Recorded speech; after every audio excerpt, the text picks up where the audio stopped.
o dejamos las dudas también. Perfecto. Bien, las instituciones, entonces, entre 1985, que es un proceso en el cual, pues luego en el proceso ya de la transición a 1996, que es la firma de la paz, estas instituciones pues se tornan en agencias de servicios públicos para la satisfacción de las necesidades de la población y ya hacia un enfoque de desarrollo humano. Y vamos a ver más adelante sobre qué se basa esto. Pero algo importante que no debemos de dejar de lado, digamos, de analizar es lo que pasa fuera de Guatemala, que son factores externos, pero que influyen en, en la población, en el Estado, y es el famoso consenso de Washington de 1989.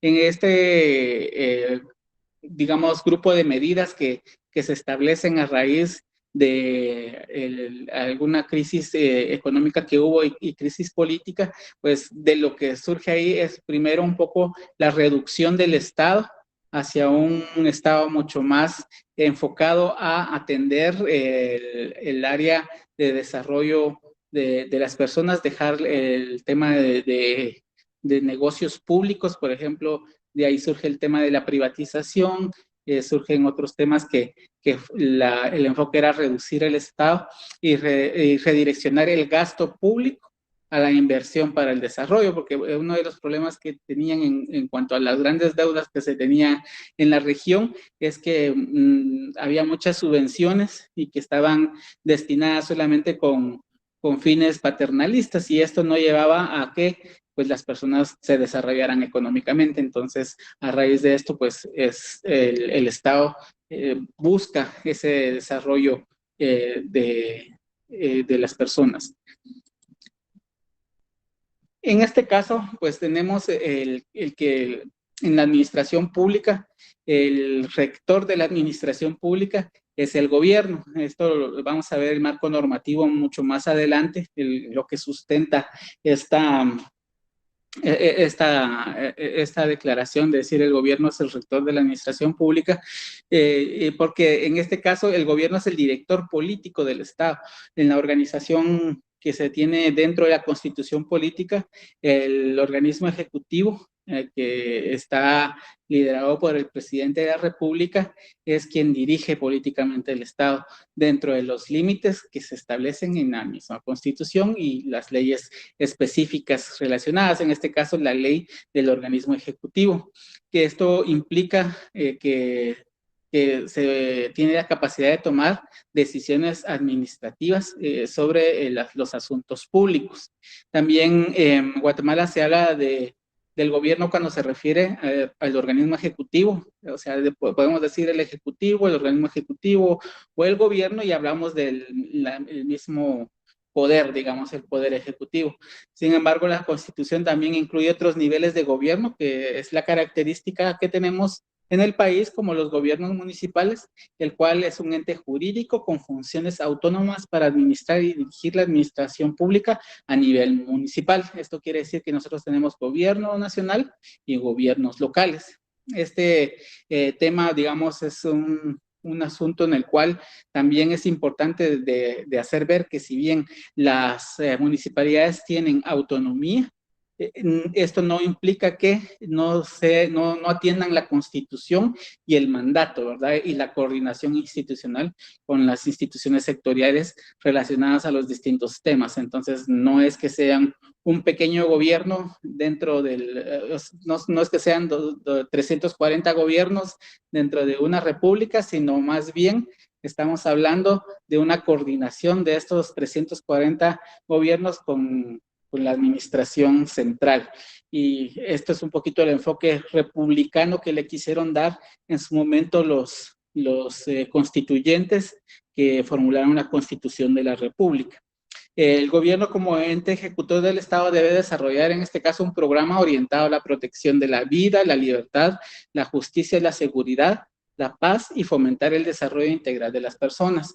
Como parte los deberes del Estado y hacia la realización del bien común, como les había comentado, que contempla el artículo 2 y el artículo 1 de la Constitución de la República.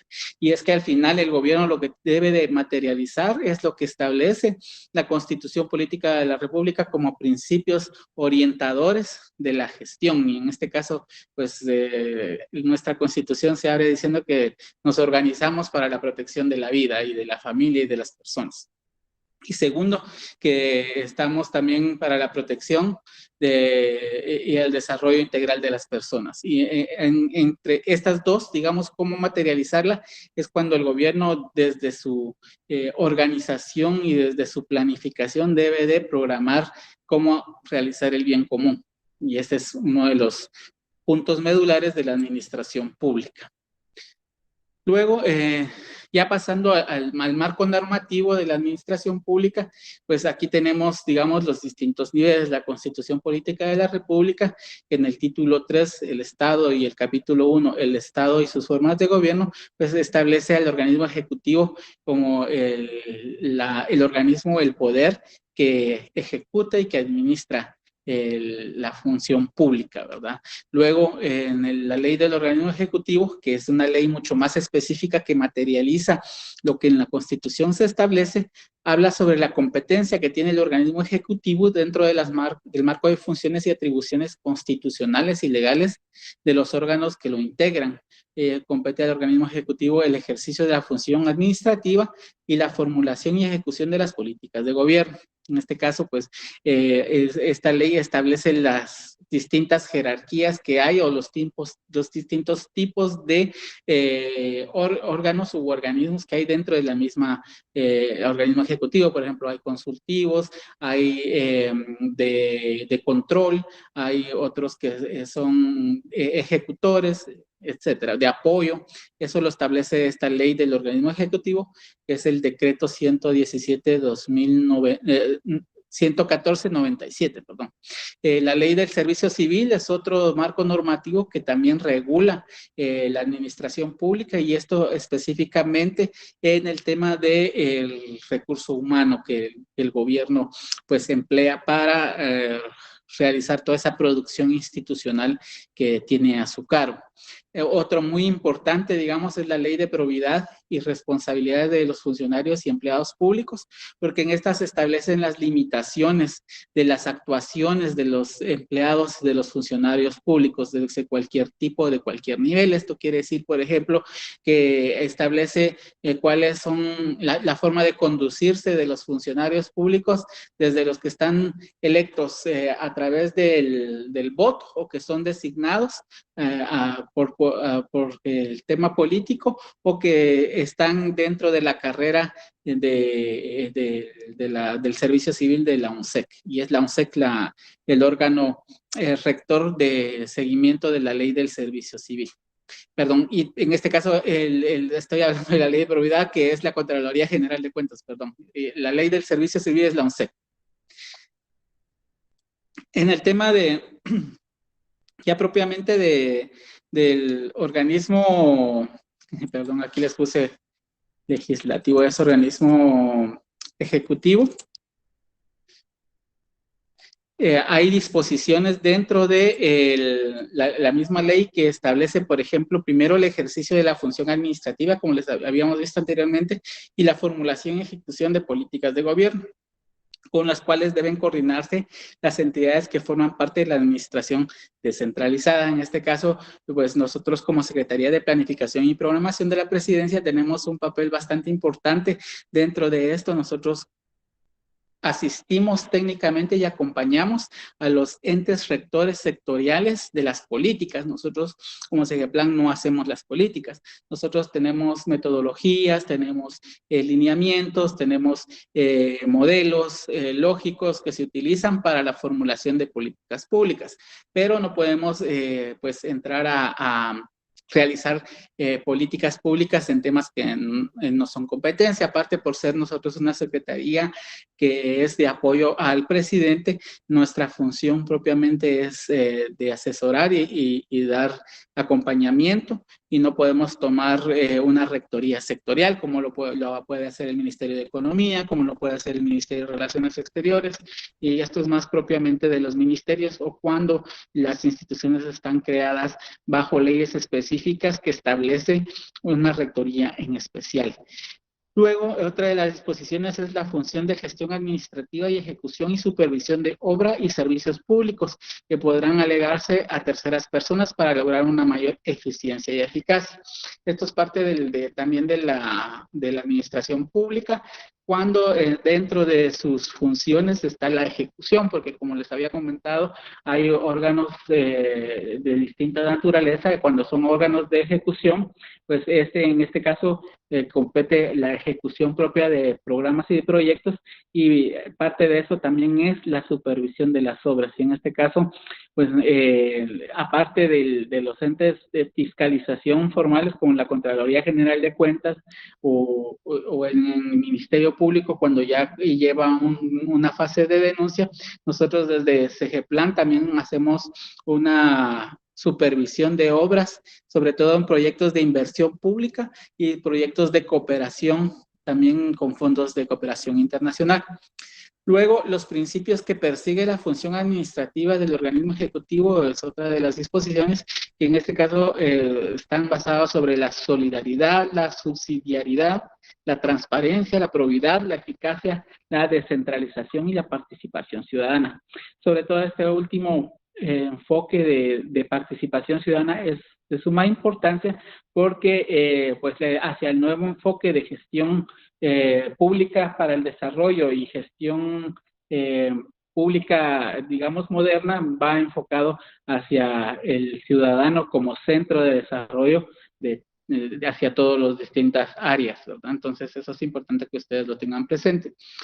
Luego, por último, una de las posiciones es que el presidente de la República es quien queda a cargo de velar que la administración se desenvuelva armónicamente en estos principios, y como él en este caso es la máxima autoridad en el organismo ejecutivo, digamos, él es el que decreta a veces asuetos o decreta algún tipo de duelo o cualquier otro tema que va relacionado con los funcionarios, empleados y servidores públicos. Entonces, eso es algo que ustedes también deben de tomar en cuenta. La integración del organismo ejecutivo, como les había comentado, está por distintos órganos que pueden ser deliberativos, consultivos, de contralor y ejecutivos.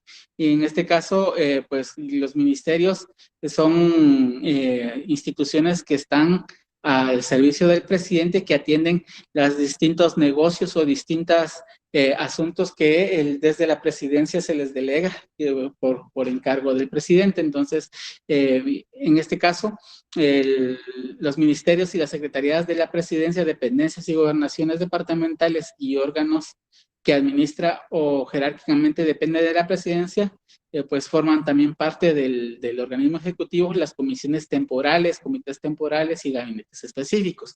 Cuando hablamos de comisiones temporales y comités temporales y gabinetes específicos, podemos tener como ejemplo, por ejemplo, la Comisión Presidencial de Gobierno Abierto y Electrónico, que es una comisión creada por un acuerdo gubernativo y que le da vida a esta comisión. Un comité podría ser COPADE, por ejemplo, y gabinetes específicos como los gabinetes sociales, los gabinetes de cooperación, los gabinetes, o sea, hay distintos tipos de gabinetes que pueden conformarse de acuerdo a las necesidades que se tengan y como el presidente considere que pueden atenderse cada uno de los temas que hay. Parte importante de todo esto es que se tome en cuenta el tema del derecho administrativo. Y el derecho administrativo en Guatemala no está desarrollado. En este caso, muchas gracias, dice COPADE, es la Comisión Presidencial. El derecho administrativo en Guatemala no está dentro de un código, digamos, dentro de un código como pasa en México o pasa en otros países donde hay un código de derecho administrativo. Acá en Guatemala, pues está muy dispersa, digamos, aparte de lo que establece la Constitución, también están en este caso dentro de la ley del organismo ejecutivo, la Constitución Política de la República y algunas leyes específicas. Entonces aquí el derecho administrativo está muy disperso y en este caso, pues, como parte de los conceptos es que el derecho público administrativo es el que regula la función administrativa y esto también abarca todas las organizaciones centralizadas, descentralizadas, como vamos a ver cada una de ellas posteriormente, y autónomas de la administración pública. La finalidad administrativa es la conducción de las políticas públicas, otra vez le hace políticas públicas que den solución a los problemas públicos a través de los gobiernos centrales o el gobierno central o los municipales. Se crean programas y políticas a partir de la valoración y conceptualización ideológica de los actores políticos. Y en esto es importante también resaltar que aparte de tener políticas sectoriales para el desarrollo, digamos, desarrollo social, desarrollo económico, desarrollo ambiental y político institucional, también están a nivel local los planes de desarrollo municipal y de ordenamiento territorial, que son, digamos, las políticas públicas a nivel local, digamos, en donde se establecen cómo atender las necesidades del territorio y del ordenamiento territorial. En cuanto a definiciones de administración pública, pues se tomaron algunas. En este caso, la administración como ciencia tiene como objeto el análisis de las organizaciones sobre el manejo de los recursos materiales, inmateriales, humanos y respectivos procesos administrativos que consisten en planificar, coordinar, organizar, dirigir y controlar para alcanzar el bien común. Y estos procesos son importantes que ustedes lo tengan en cuenta cuando estén, pues, si en algún momento están dentro de la administración pública, porque estos son los procesos que deben de coordinarse a lo interno de la institución y todo parte desde la planificación. También la administración pública se conforma por organizaciones públicas que ejercen la función administrativa del Estado. Y también otra definición es aquella que consiste en la organización que se presta a través de los servicios públicos, es la que realiza el Estado con los recursos del pueblo para alcanzar el bien común. Estas son las definiciones que generalmente se encuentran y que pueden reforzar en este caso el tema del curso. Luego, en este caso, considera importante compartir el tema de los sistemas de organización de la administración pública y que se recuerdan que hablamos de descentralizada y autónoma. Y en este caso, la administración pública en Guatemala se divide por instituciones que concentran la función pública, en este caso son todos los ministerios, secretarías, que están muy vinculadas hacia las decisiones que competen precisamente al Ejecutivo. Y esto, perdón, estoy en vez de... en este caso, digamos, esto compete propiamente al Ejecutivo y todas estas instituciones son instituciones que concentran y tienen un propio sistema, ¿verdad? Un sistema a lo interno. Otro es la desconcentración, que es otro de los sistemas que consiste en crear órganos con facultades de decisión técnica especializados a todo territorio y que el Estado, bajo lineamientos generales de conformidad al decreto del Congreso de la República que la originó, gozan de patrimonio y presupuesto designado por el órgano superior sin que ello implique que desaparezca su relación de dependencia jerárquica con el órgano supremo. En este caso, por ejemplo, podemos dar algún ejemplo, es el Instituto Nacional de Estadística, que es una institución que desconcentra la administración pública para atender específicamente el tema estadístico y que en este caso, si bien tiene, digamos, autonomía, no deja de depender del Ejecutivo propiamente. Y ya por último tenemos dentro de esta jerarquía las instituciones de descentralización, y en este sistema de organización administrativa consiste en que crear un órgano administrativo dotado de personalidad jurídica y otorgándole independencia en cuanto a funciones de carácter técnico y científico, pero que en ciertos controles del Estado y bajo las políticas del órgano central de la administración. En este caso hablamos, por ejemplo, de instituciones que tienen una facultad de poder suscribir acuerdos, convenios, sin que éstas tengan que estar bajo la aprobación del presidente. Y ya por último, la autonomía, que es muy famosa, porque hay muchas instituciones autónomas y que dentro de las que reconoce la Constitución Política de la República, que es nuestra ley fundamental, es la Universidad de San Carlos. Y en este caso, cuando hablamos de instituciones que tienen autonomía, son aquellas que tienen una ley propia, que rigen en forma independiente, eligen a sus propias autoridades y tienen un autofinanciamiento sin necesidad de recurrir al presupuesto general del Estado, algo que a veces acá en Guatemala no se cumplen. Todas las instituciones están vinculadas al presupuesto, pero eso general esa es la autonomía. Y estos son, pues, ya les hablé de la Universidad de San Carlos, las municipalidades mismas que tienen su propio gobierno y que se regulan. Ellos sí, digamos, tienen un presupuesto que es a base de los arbitrios que recoge el municipio, y tienen su presupuesto, aparte de la asignación que se le da dentro del presupuesto y aparte el situado constitucional y otras leyes que le dan financiamiento a los municipios. Ya propiamente hablando de administración pública, es importante hacer una diferenciación entre lo que es administración pública y la gestión pública. La administración pública es toda esa estructura, ese andamiaje de normas, procedimientos, normativos, metodologías, todo lo técnico, digamos, de esa estructura. Y la gestión pública es como desarrollamos esas metodologías, esas normativas, cómo hacemos que esa función que está asignada dentro de un normativo, por ejemplo, en el caso mío, soy director de Alianzas para el Desarrollo, me dice a mí, mi marco normativo, que debo de conducir el Sistema Nacional de Cooperación para el Desarrollo. Entonces, eso es, las acciones que yo haga dentro de este marco normativo ya es mi gestión, y es la gestión pública que se desarrolla cada una de las personas que tiene a su cargo ciertas atribuciones.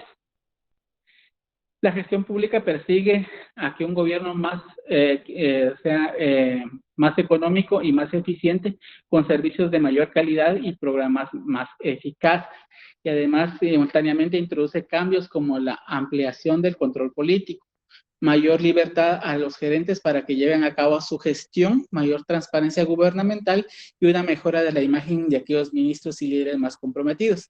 Y esa es una de las características de la gestión pública, digamos, ahora gestión por resultados, porque no necesariamente un funcionario puede estar en 8 horas haciendo algo mínimo, sino puede estar 8 horas bajo un resultado diario, digamos, y eso hace mucho más productiva a la institución, porque estamos trabajando sobre productos, sobre entregables, y no solamente sobre actividades que generalmente se hacía con anterioridad. Además, busca lograr una serie de cambios intencionales de la estructura y procesos de organizaciones del sector público con el objetivo que funcionen mejor en algún sentido. En este caso, por ejemplo, tenemos constantemente revisiones tanto de los procesos, de los procedimientos, de los planes estratégicos, de los planes operativos y de los planes anuales o sectoriales, que al final son las que nos conducen, ¿verdad? Porque las políticas están para implementarlas, para desarrollarlas, y esto va a ser a través de la gestión que cada uno de los funcionarios, empleados y servidores pues desarrollen en cada uno de sus puestos.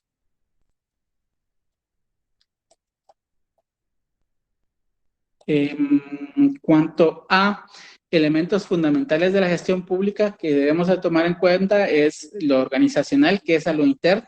Para que tengamos una buena gestión pública, pues debemos de tener valores y principios, sistemas y procesos, tecnología y evaluaciones permanentes. Esto es a lo interno. ahora en este nuevo enfoque de gestión pública que tenemos a partir del 2019, todas las instituciones deben de tener pues valores y principios que inspiren y que lleven a una cultura institucional que favorezca el desarrollo de las actividades hacia una visión, hacia un fin, hacia un todo que bajo el enfoque de cadena de resultados que cada una de las direcciones o unidades pues generan para poder llegar a cumplir esa misión que se tiene o esos objetivos que se plantean dentro de cada uno de esos planes estratégicos.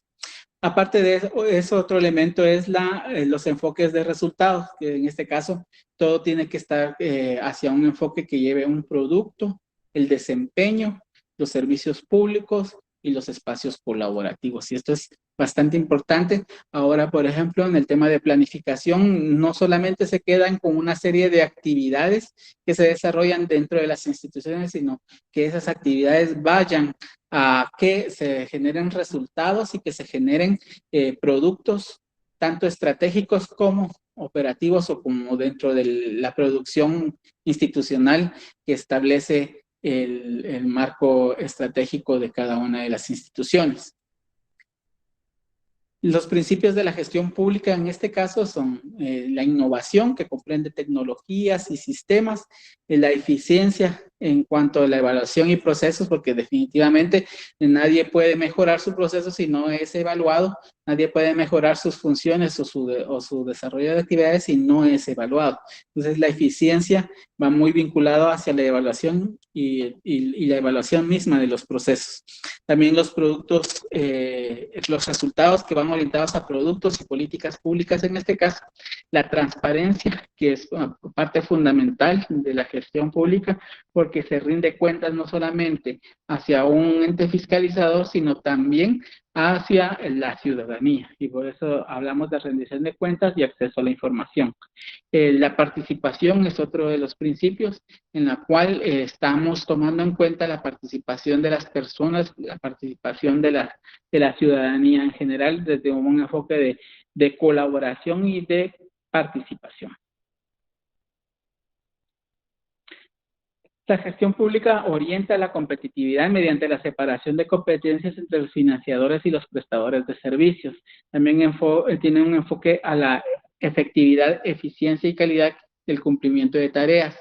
También ayuda a orientar hacia qué hacer y cómo hacerlo, ¿verdad? La dirección estratégica y la dirección operativa, el qué y el cómo.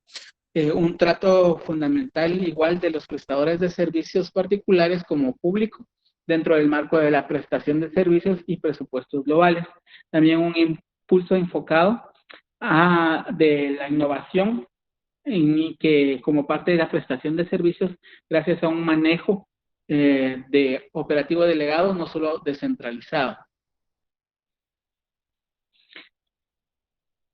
Y en este caso, pues tenemos identificados 5 ciclos de la gestión pública. Estos 5 son pilares que establecen la gestión orientados a examinar los elementos indispensables para la creación del valor público orientado a resultados. El primero, y como vimos, parte de los procesos también de la administración pública es la planificación. La planificación nos orienta, nos ayuda a ver hacia dónde vamos, nos ayuda a que cuando luego de 4 años de administración, a cada 2 años tengamos una revisión de cómo vamos y aparte de los informes que se realizan, digamos en ese caso en temas de planificación, nos ayudan a reforzar. La planificación no es rígida, la planificación no está escrita en piedra, sino es flexible, que es parte de los principios de la planificación. Luego ya viene el presupuesto por resultados, que esto va muy vinculado con la planificación por resultados. Y en este caso hay que ver que en la administración pública el tema de la vinculación del plan presupuesto es bastante importante para que dentro del presupuesto se incluyan acciones que están previamente planificados y que llevan una alineación y una priorización a la planificación nacional.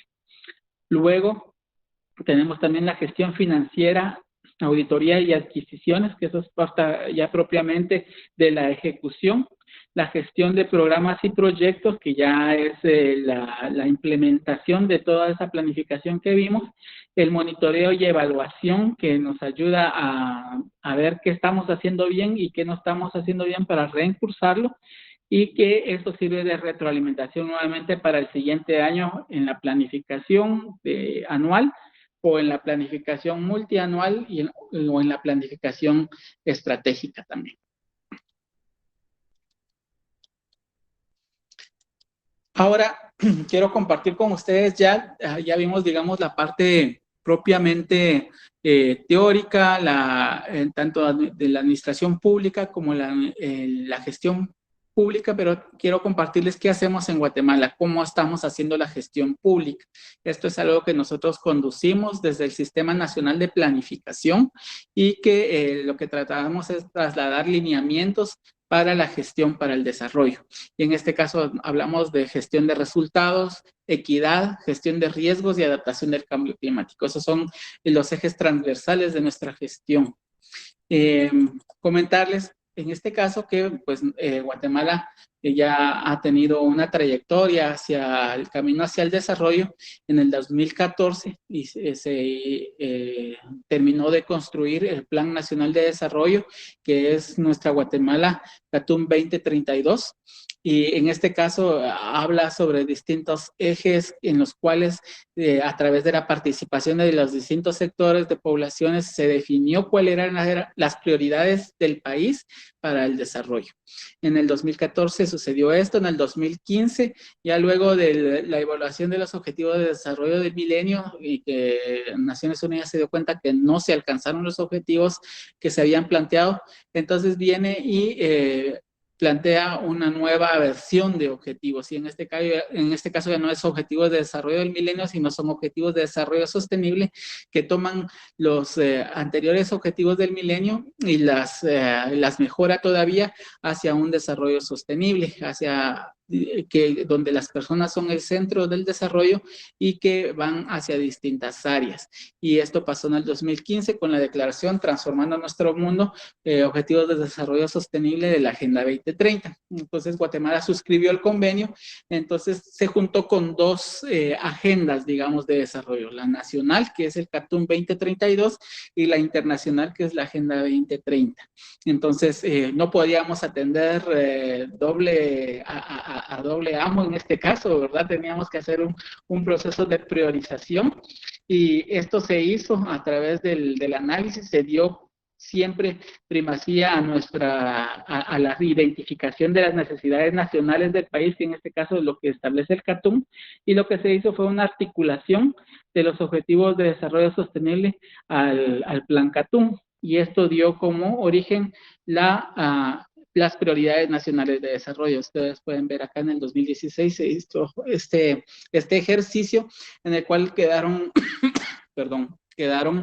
pues alineadas, articuladas los objetivos de desarrollo sostenible a nuestras prioridades CATUM. Esto dio como resultado 10 prioridades nacionales de desarrollo, y que atienden distintos ODS, digamos, en el tema de educación. No solamente atiende el ODS de educación de la Agenda 2030, sino también atiende ejes CATUM, y también atiende el ODS de inclusión, el ODS de reducción de desigualdades. También contribuye al ODS de desarrollo económico, de valor económico de los recursos naturales y de empleo e inversión. Entonces, estas 10 prioridades nacionales de desarrollo no están separadas, sino una alimenta a la otra en cuanto a sus resultados, y es lo que se está tratando de impulsar dentro de la planificación, dentro de las políticas públicas, dentro de los planes estratégicos sectoriales y territoriales. Luego de esto ya tenemos acá una estructura que llamamos Sistema Nacional de Planificación, o el SNP, en la cual comienza desde la articulación de las agendas de desarrollo nacional e internacional, convertidas en prioridades nacionales de desarrollo, que atienden que se atienden a través de un marco programático de país que elabora CGPLAN, también el Plan Nacional de Inversión Pública, que también lo elabora CGPLAN, en el cual se articulan las políticas públicas, los planes sectoriales, los planes territoriales y junto con la política de gobierno, que también atiende parte de las prioridades nacionales, se dan lineamientos generales para la planificación para que baje ya al nivel operativo en los planes estratégicos, en los planes operativos multianuales y a lo más bajo o lo que más se le da seguimiento, que es el plan operativo anual. Y esto a su vez también hace una vinculación con el plan presupuesto que se pasa al Ministerio de Finanzas Públicas, quien al final presenta el proyecto de presupuesto y que se conoce y se discute en el Congreso para su aprobación. Entonces, todo esto que estoy diciendo es parte de la gestión pública, cómo nosotros materializamos esto y cómo lo planificamos, cómo lo materializamos, cómo le damos seguimiento. Esto es la gestión pública, pero hacia este marco que estamos viendo acá de planificación. Dentro de la planificación se identifican también 7 ciclos, en este caso el ciclo de la política pública, en el cual se hace una priorización donde decir qué políticas vamos a atender, qué son las que nos corresponden. Por ejemplo, en el Ministerio de Desarrollo, qué políticas nos corresponde como Ministerio de Desarrollo atender. En la política de desarrollo, por ejemplo, y población, la política social y población, o la política también, alguna en específica de desarrollo social, que se tengan previstas, todas estas se van a identificar y se hace una priorización de la política pública para luego pasar hacia la planificación. Ya en este caso decimos qué vamos a hacer, ya luego el ciclo de programación que se dice cómo se va a hacer, a través de qué producto se va a materializar esa planificación, para que luego ya comience el tema de inversión y que con esto se identifiquen las brechas presupuestarias y que se identifique entonces si se necesita de cooperación, qué tipo de cooperación se necesita, si es cooperación sur-sur, cooperación norte-sur, si se necesita una cooperación solamente de asistencia técnica, pues eso se va a identificar en este proceso para luego ya pasar hacia el presupuesto, la vinculación plan-presupuesto y la ejecución, que luego va al seguimiento y evaluación, y todo lo que hicimos bien o mal va a alimentar nuestro ciclo nuevamente para ajustar las políticas públicas, la planificación y así sucesivamente. Es un ciclo, por eso hablamos de ciclos. Y tenemos acá algunos de los avances que hemos registrado ya en una plataforma que se llama PND.gt, que es donde se le da seguimiento a los objetivos de desarrollo sostenible, solo que en nuestro caso son a las 10 prioridades nacionales, no son los 17 objetivos de desarrollo, son 10 prioridades nacionales de desarrollo. Esto se presentó ante Naciones Unidas como el compromiso que tiene Guatemala cada 2 años de presentar avances en el tema de la implementación de los objetivos de desarrollo sostenible. Y pues este es el resultado, vamos a compartírselos ahí para que ustedes lo analicen ya mucho más despacio. Pero ya concluyendo, digamos, quiero compartirles en este caso el Estado y el ciudadano, que es parte importante, ¿verdad? ¿Cuál es la participación que debe tener la ciudadanía como elemento fundamental de la gestión pública? Y en este caso, pues como les comentaba, la gestión pública se orienta para materializar o hacer real el bien común, ¿verdad? Y en este caso, ¿hacia quién? Hacia la persona, hacia la ciudadanía, hacia la población. Entonces, el ciudadano juega un papel sumamente importante para la gestión pública para que se oriente hacia las necesidades que se identifican y se prioricen. Y en este sentido, pues, comentarles también, bueno, yo creo que la licenciada Agria lo había dicho ya, pero previo a ser funcionario público, pues fui de una organización de sociedad civil que precisamente promovía la participación ciudadana. Entonces, desde ese enfoque hice esta diapositiva que ustedes ven acá. Todo lo anterior fue propiamente de mi trabajo como dentro del sector público. Esta ya es más hacia la persona, hacia como ciudadano. Y en este caso, pues, comentarles primero que el Estado de Guatemala, como bien se dice, se organiza para proteger a la persona y a la familia, y su fin supremo es la realización del bien común. Aquí a su lado izquierdo ustedes van a ver todo lo que la Constitución Política de la República garantiza a la persona y a los ciudadanos para su protección y también para la materialización del bien común. Otro, por ejemplo, es el deber del Estado, es deber del Estado garantizar a los habitantes de la República la vida, la libertad, la justicia y la seguridad y la paz y el desarrollo integral de las personas. Pero estos, digamos, son como los principios, los dos primeros, cómo el Estado debe de proteger, debe de cuidar de las personas, pero aparte de cuidar a las personas, nos da derechos también a las personas que somos ciudadanos de la República de Guatemala, y en este caso dice que son ciudadanos los guatemaltecos o guatemaltecas mayores de 18 años de edad, y esto pues lo vemos cuando completamos, digamos, nuestra mayoría de edad y nos registramos en el RENAP, pero no necesariamente el RENAP nos da la calidad de ciudadanos, ¿sabían ustedes? La calidad de ciudadano nos la da el registro de ciudadanos del Tribunal Supremo Electoral. Ahí nos emiten nuestra constancia de ciudadanía y esto hace que nosotros tengamos derechos dentro de esta república. Entonces, dentro de los sistemas digamos que también otra parte importante es que su sistema de gobierno, el sistema de gobierno de Guatemala es republicano. Entonces, nosotros como ciudadanos de la república, pues estamos llamados y nos debemos hacia que se cumpla la Constitución Política de la República, como dice en su parte de deberes y derechos cívicos y políticos. En la Constitución Política de la República dice que nosotros debemos defender la Constitución, velar por las elecciones transparentes y libres, y que son deberes de todo ciudadano. También los derechos y deberes cívicos y políticos nos permiten a nosotros ejercer distintos derechos, y no solamente hablamos de derechos humanos, sino que hablamos, por ejemplo, de elegir y ser electos. Eso es una parte importante y que es algo que cataliza a la democracia, porque si no hay quienes elijan y no hay quienes sean electos, no hay democracia. Entonces, eso es parte importante de todo este sistema que nosotros tenemos en el país.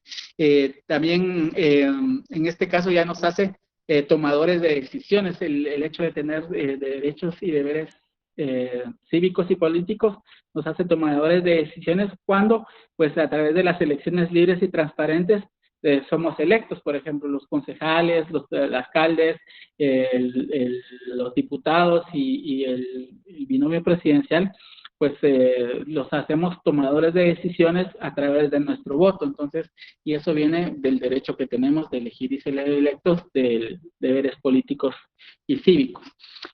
También él o la ciudadana tiene un rol de participación y de consumo de servicios. Eso es algo importante también. Nosotros constantemente requerimos de servicios públicos, y que además de eso, pues a través de nuestro consumo, pues esa evaluación que hacemos a través de auditorías sociales o a través de la fiscalización nos permite que tengamos esa interacción con el Estado, que digamos, señor Estado, usted está débil en esta área, debe de mejorar, debe de encursar en ciertas acciones, si se están afectando derechos, si no se está prestando bien un servicio. Entonces, eso, el hecho que nos hace a nosotros consumidores de servicios, nos hace a la vez los mejores fiscalizadores, digamos, de cómo se materializan esas políticas públicas que se ven, y que eso sirve también para el análisis y la evaluación de las políticas públicas posteriormente.